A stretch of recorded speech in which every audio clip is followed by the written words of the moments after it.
निमराली की latest videos देखने के लिए सूरज टीवी HD को सब्सक्राइब कीजिए। बहुत शुक्रिया। पे और आप सोशल मीडिया पे क्या क्या एक्टिविटीज़ कर रही हैं, अपने बारे में बताएं मुझे।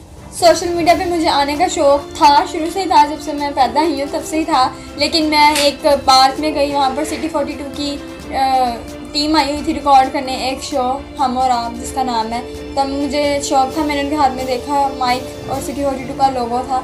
मैंने कहा अरे वाह, यहाँ कैमराज़ हैं, निमरा जाओ। मैंने अपनी मामा से परमिशन ली, मैं गई वहाँ पर। मैंने जो मेरे दिल में थी वो मैंने सारी बातें कर दी, जो मेरे दिमाग में उस वक्त आ रहा था वो सब कुछ मैंने बोल दिया, तो वो वायरल हो गई। उस इंटरव्यू में और भी बहुत सारे लोग थे, लेकिन सब ने पसंद सिर्फ मुझे किया, तो वो वायरल होगी। मुझे खुद भी नहीं पता चला कि वो वायरल हो गई है। फिर जब वो वायरल हो गई तो सिटी 42 ने सिटी एट 10 में आधे घंटे का एक शो चलाया, जिसमें उन्होंने कहा था कि निमराली का हम नंबर ढूंढ रहे हैं, हमें निमराली चाहिए, हम उनका दोबारा इंटरव्यू करते हैं, क्योंकि निमराली को कैमरे में आने का बहुत शौक था। वो वायरल हो गई हैं, सोशल मीडिया सेंसेशन बन गई हैं। नहीं, वो आपको ढूंढ रहे थे तो उसके बाद आप रूह खुश हो गई, क्या हुआ? नहीं, वो ढूंढ रहे थे ना, तो फिर उन्होंने नंबर चलाए थे स्क्रीन पर कि इस नंबर पर निमराली रब्ता करें। फिर मेरी फैमिली में से किसी ने देखा, उन्होंने मुझे कॉल की, उन्होंने कहा कि निमरा तुम्हें सिटी 42 वाले ढूंढ रहे हैं। मैंने कहा अच्छा, मुझे सिटी 42 वाले ढूंढने में घर क्या करी। मैंने फ़ौरन उनको फ़ोन किया, 2 दिन लगे, उनको यकीन ही नहीं आया कि ये असली निमराली है, क्योंकि मेरे जैसी बहुत सारी निमराली बनकर उनको कॉल्स कर रही थी और कह रही थी कि हम निमराली हैं।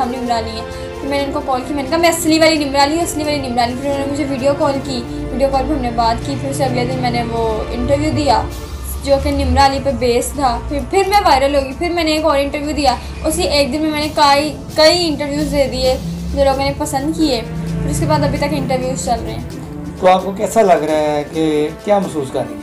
मुझे बहुत अच्छा महसूस हो रहा है, क्योंकि जिस चीज़ का मुझे शौक़ था, मुझे वही शौक़ पूरा करने का मौका मिला है। और कायदे-आज़म प्रेस क्लब ने मुझे ये मौका दिया कि मैं शौक़ को जारी रखूं आगे भी। जो मेरा शौक़ था वो कैमरा पर आना था, एंकर बनना था, और मुझे वही मिला है। और मुझे ये मौका कायदे-आज़म प्रेस क्लब ने दिया है और मैं बहुत खुशगुज़ार हूँ। शुक्रिया जी।